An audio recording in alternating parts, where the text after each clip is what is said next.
사사기 11장 27에서 40절 말씀입니다. 내가 내게 죄를 짓지 아니하였거늘 내가 나를 쳐서 내게 악을 행하고자 하는도다. 원하건대 심판하시는 여호와께서 오늘 이스라엘 자손과 암몬 자손 사이에 판결하시옵소서. 하였으나 암몬 자손의 왕이 입다가 사람을 보내어 말한 것을 듣지 아니하였더라. 이에 여호와의 영이 입다에게 임하시니 입다가 길르앗과 므낫세를 지나서 길르앗의 미스베에 이르고 길르앗의 미스베에서부터 암몬 자손에게로 나아갈 때에 그가 여호와께 서원하여 이르되, 주께서 과연 암몬 자손을 내 손에 넘겨주시면 내가 암몬 자손에게서 평안히 돌아올 때에 누구든지 내 집 문에서 나와서 나를 영접하는 그는 여호와께 돌릴 것이니 내가 그를 번제물로 드리겠나이다 하니라. 이에 입다가 암몬 자손에게 이르러 그들과 싸우더니 여호와께서 그들을 그의 손에 넘겨주시매 아로엘에서부터 민닛에 이르기까지 20성읍을 치고 또 아벨 그라밈까지 매우 크게 무찌르니 이에 암몬 자손이 이스라엘 자손 앞에 항복하였더라. 입다가 미스바에 있는 자기 집에 이를 때에 보라, 그의 딸이 소고를 잡고 춤추며 나와서 영접하니 이는 그의 무남 동녀라. 입다가 이를 보고 자기 옷을 찢으며 이르되, 어찌할꼬 내 딸이여, 너는 나를 참담하게 하는 자요 너는 나를 괴롭게 하는 자 중에 하나로다. 내가 여호와를 향하여 입을 열었으니 능히 돌이키지 못하리로다 하니 딸이 그에게 이르되, 나의 아버지여, 아버지께서 여호와를 향하여 입을 여셨으니 아버지의 입에서 낸 말씀대로 내게 행하소서. 이는 여호와께서 아버지를 위하여 아버지의 대적 암몬 자손에게 원수를 갚으셨음이니이다 하니라. 또 그의 아버지에게 이르되, 이 일만 내게 허락하사 나를 2달만 버려두소서. 내가 내 여자친구들과 산에 가서 나의 처녀로 죽음을 인하여 애곡하겠나이다 하니 그가 이르되, 가라 하고 2달을 기한하고 그를 보내니 그가 그 여자친구들과 가서 산 위에서 처녀로 죽음을 인하여 애곡하고 2달 만에 그의 아버지에게로 돌아온지라. 그는 자기가 서원한 대로 딸에게 행하니 딸이 남자를 알지 못하였더라. 이것이 이스라엘의 관습이 되어 이스라엘의 딸들이 해마다 가서 길르앗 사람 입다의 딸을 위하여 나흘씩 애곡하더라. 사랑하는 형제 여러분, 12월 14일 화요일 새벽 묵상에 오신 것을 환영합니다. 침략자 암몬 왕이 과거에 자기 땅을 돌려달라고 억지를 부렸습니다. 입다는 과거 역사적 사실에 근거하여서 이스라엘이 암몬의 땅을 빼앗지 않았다고 논증을 한 후에 암몬의 땅이라면 왜 지난 300년간 아무 말을 안 했냐고 되물었습니다. 이런 합당한 담판에도 불구하고 마음을 강팍하게 한 암몬 왕의 태도는 결국 전쟁을 치러야만 하는 악한 상황으로 몰았습니다. 결과적으로 전쟁은 입다의 이스라엘 군이 승리했습니다. 그런데 이때 입다가 저지른 한 가지 큰 실수가 있었는데요. 바로 경솔하게도 잘못된 서원을 한 것입니다. 29절. 이에 29절을 먼저 보죠. 29절. 여호와의 영이 입다에게 임하시니 입다가 길르앗과 므낫세를 지나서 길르앗의 미스베에 이르고 길르앗의 미스베에서부터 암몬 자손에게로 나아갈 때에, 이 부분은 길르앗 요단 동편 남부인 길르앗에서 북부인 므낫세까지 두루 다니며 군대를 소집한 것을 말합니다. 그렇게 해서 이제 전쟁을 시작을 먼저 했고요. 침략자인 암몬 왕을 쳤습니다. 30절 이때 서원이 나온 것입니다. 전쟁에 나아갈 때에 그가 여호와께 서원하여 이르되, 주께서 과연 암몬 자손을 내 손에 넘겨주시면 내가 암몬 자손에게서 평안히 돌아올 때에 누구든지 내 집 문에서 나와서 나를 영접하는 그는 여호와께 돌릴 것이니 내가 그를 번제물로 드리겠나이다 하니라. 입다의 이 서원은 하나님의 뜻과 성품에 대하여 깜깜하여서 잘못 드린 서원입니다. 인신제사를 드리겠다는 서원이 어떻게 하나님께 합당할 수가 있겠습니까? 이 인신제사는 당시 암몬의 몰록신을 제사하는 방법인데요. 어린아이를 몰록신에게 드리는 것입니다. 몰록신의 우상을 뜨겁게 달궈서 어린아이를 그 팔에 얹어 놓아서 이제 인신제사를 드리는 방법이었습니다. 입다는 우상 제사와 여호와 신앙을 혼동한 것입니다. 방법적으로요. 그만큼 이스라엘이 우상 숭배에 깊이 빠져 있었다는 반증입니다. 우상 숭배를 하는 방법으로 여호와를 섬길 수 있다고 생각한 것이죠. 아주 큰 잘못입니다. 그러니 이 서원 자체가 잘못이기에 이 서원대로 해서는 안 되죠. 혹시 기왕 잘못 드린 서원에 대하여 어떻게 해야 합당한 것일까 궁금하실 테니까 레위기 5장 4, 5, 6절을 먼저 볼게요. 레위기 5장 4절 만일 누구든지 입술로 맹세하여 악한 일이든지 선한 일이든지 하리라고 함부로 말하면 그 사람이 함부로 말하여 맹세한 것이 무엇이든지 그가 깨닫지 못하다가 그것을 깨닫게 되었을 때에는 그 중 하나에 그에게 허물이 있을 것이니 이 중 하나에 허물이 있을 때에는 아무 일에 잘못하였노라 자복하고 그 잘못으로 말미암아 여호와께 속죄제를 드리되 양떼의 암컷 어린 양이나 염소를 끌어다가 속죄제를 드릴 것이요 제사장은 그의 허물을 위하여 속죄할지니라.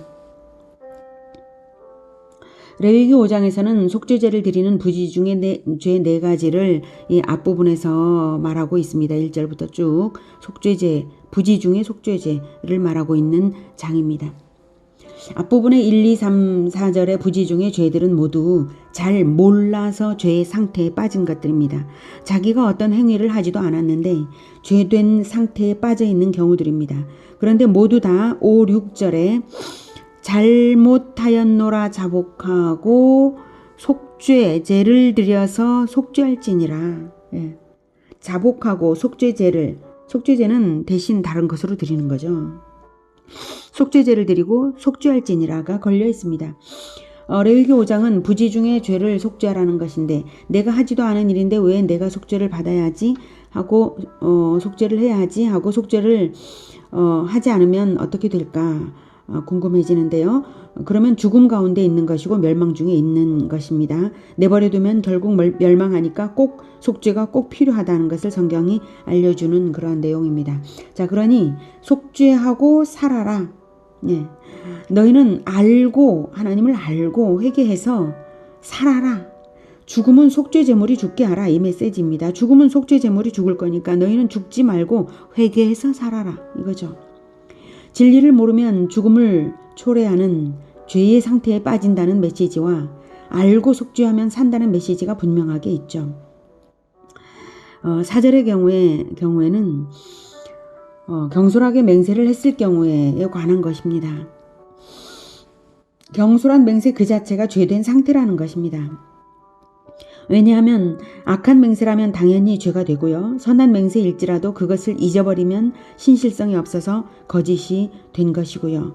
그러니 자기의 맹세를 모르면 죽음을 초래하는 상태가 된다는 것과 너희는 알고 회개해서 살아라. 죽음은 속죄제물이 죽게 하라. 이 메시지가 계속 동일하게 강조되고 있는 그런 맥락입니다. 그런데 이 4절의 가르침을 몰라서 자기 딸을 죽게 한 어리석은 지도자가 바로 입다입니다. 전쟁에 승리한 뒤에 그가 집에 도착했을 때 그를 처음 마중 나온 자는 하나밖에 없는 딸이었습니다.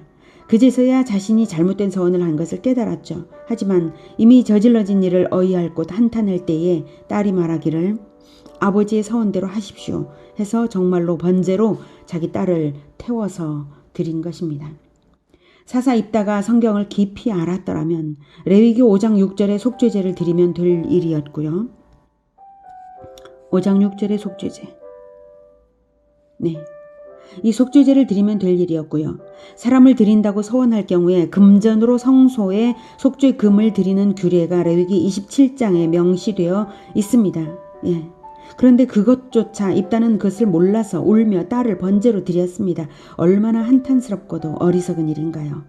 이스라엘에 자기 소견대로 하는 어리석은 범죄를 말려줄 사람이 한 사람도 없었다는 사실은 더욱 놀랍고 더욱 한탄스러운 사실입니다. 레위기 27장 2, 4절에는 이스라엘 자손에게 말하여 이르라. 만일 어떤 사람이 사람의 값을 여호와께 드리기로 분명히 서원하였으면 너는 그 값을 정할지니 네가 정한 값은 20살로부터 60살까지는 남자면 성소의 세겔로 은 50세겔로 하고 여자면 그 값을 30세겔로 하며 네. 사람을 여호와께 드리기로 하면인데요.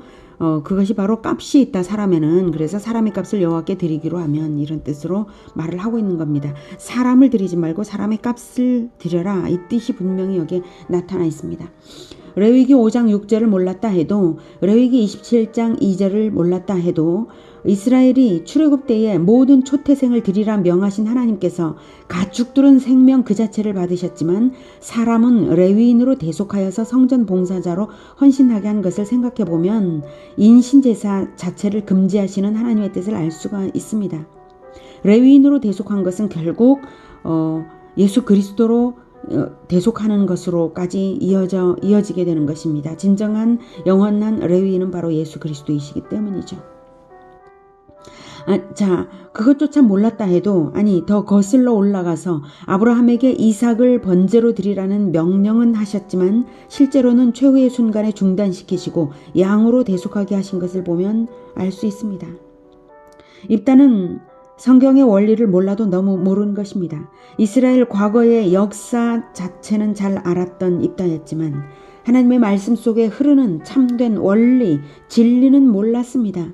그렇게 이스라엘이 성경을 몰랐기 때문에 사사시대에도 망했던 것입니다. 속죄제뿐만 아니라 모든 제사에 공통된 간절한 메시지는 죄는 죽음이다. 속죄가 없으면 죽음이다. 이것과 살아라. 너는 속죄하고 살아라. 입니다.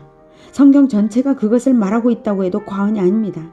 오죽하면 하나님이 자기 아들을 보내어서 대신 죽게 하십니까? 너는 살아라. 제발 속죄하고 살아라. 이런 절규 아닙니까?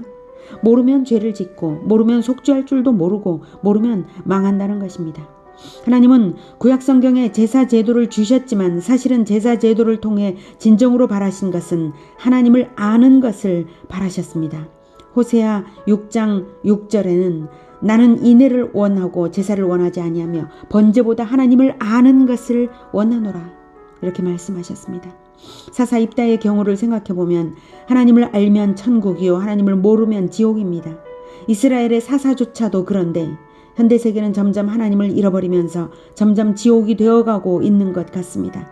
과학은 발전될지라도 자살률이 더 높아지는 것을 보십시오. 현대인들은, 특히 한국의 현대인들은 자살을 살인이라고 생각하지 않습니다. 진리를 모르는 것이죠. 자살은 살인입니다. 자살은 자기의 생명을 죽이는 살인입니다. 그럼에도 불구하고 오히려 자살을 통해서 자살을 한 사람을 영웅시하는 일까지 있으니 참으로 통탄날 지경입니다. 현대인들이 살기 위해 진정 필요한 것은 과학적 지식이 아니라 하나님을 아는 지식입니다. 그리고 하나님을 아는 지식의 정수는 예수 그리스도입니다.